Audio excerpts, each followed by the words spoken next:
Alright, it's 7:18 on the 7th of January. That's Saturday morning, 7 a.m. I just wanted to show you my load. I'm about ready to hit the sun here. Sunrise. Alright, here's what I got. Yeah, that's what I've been waiting for. The 40,000 pound coil of steel. It's I've got 6 securements on it. It's one of those kind of higher center of gravity type loads, so I feel it when I go around corners, but I take corners a little bit slower than normal. Let's see. I've got, let's see, I said 6 securements. It's slightly over what they said, 40,000 pounds. If I were to stand up there, that coil is about as tall as I am. It's about 6 feet tall, so it might be a little misleading. It's like I said, it's slightly over 40,000 pounds.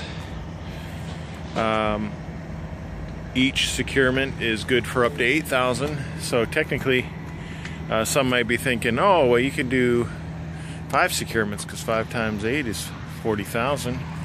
But it's slightly over 40, so I had to throw a 6th one on there to cover that weight that is over the 40,000 pound mark. It took me forever to, I guess, secure, because there's a lot of up and down on the trailer, because I had to, it's not like I could slide by the coil to do a lot of stuff, especially when I got to the tarping part. And let's see if I can. The tarp, it barely touches perfectly on each side. So it's my steel tarp was just big enough to one steel tarp to cover this. And this roll, this coil of steel, I want to say it's about a 1/4 inch thick. So it's a pretty thick steel that they actually coiled up. I put a canvas tarp underneath this steel tarp to protect any. There were really no sharp edges, but I put it on there just for the heck of it. And I bungeed it up like a crazy man. Like I said, I've been waiting for this load because I like hauling heavy. And when they set it, you know, the flatbed, it has a natural curve in it. And they set this thing on there and it flattened it right out. So I was excited. It's like same kind of excitement you get when you have baby sheep or lambs jumping over rainbow fences straight into your heart. That's the kind of feeling I had. So anyway, it's Saturday morning. I was hoping to get home Friday night, but I was short on time by about an hour. My first drop-off, I spent 3 hours waiting for them to unload. Wow, that's an exaggeration. I waited 2 hours.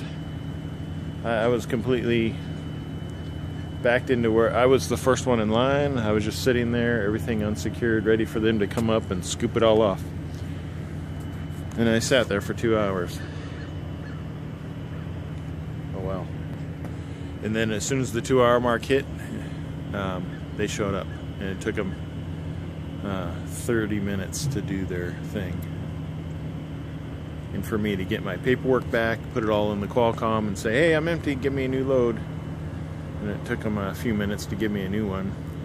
And I knew as soon as I got that load that, wow, I'd be pushing it to get it home on Friday night. And unfortunately, there was a massive line of trucks where I picked up this steel. There was 6 trucks ahead of me that I had to wait for, so I knew then, because I only had 20 minutes to work with in order to make it home on time. And as soon as I saw the trucks, I knew it was a hopeless cause. So anyway, my Jeep is warming up.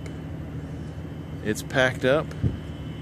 I'm going home. I turned in my truck. It's got I discovered the power steering reservoir is leaking on the bottom. Not very not a whole lot, but I mean, it's got a drip, so I wrote that up. And the good thing about being living where I do, I live right here next to the Madison yard. You can kind of see it, you know, there's all kinds of Maverick trucks here.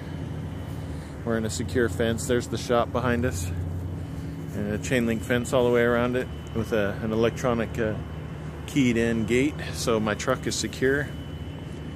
But anyway, I turned that in, so I sit here for the weekend, and they fix my, you know, anytime I have a problem, they have it. It's ready to go on Monday when I'm ready to go. So I really can appreciate the fact of living close. I'm only 20 minutes from here.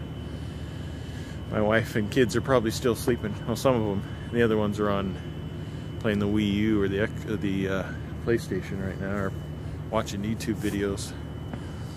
If it wasn't for electronics, my kids would probably die of boredom, they'd say. But anyway, I digress. Oh, in addition to the power steering reservoir, I also had a sensor, an air sensor on the front left tire that leaks air, so I had to disconnect it. And they're going to fix that, hopefully, as well. So when Monday comes along, I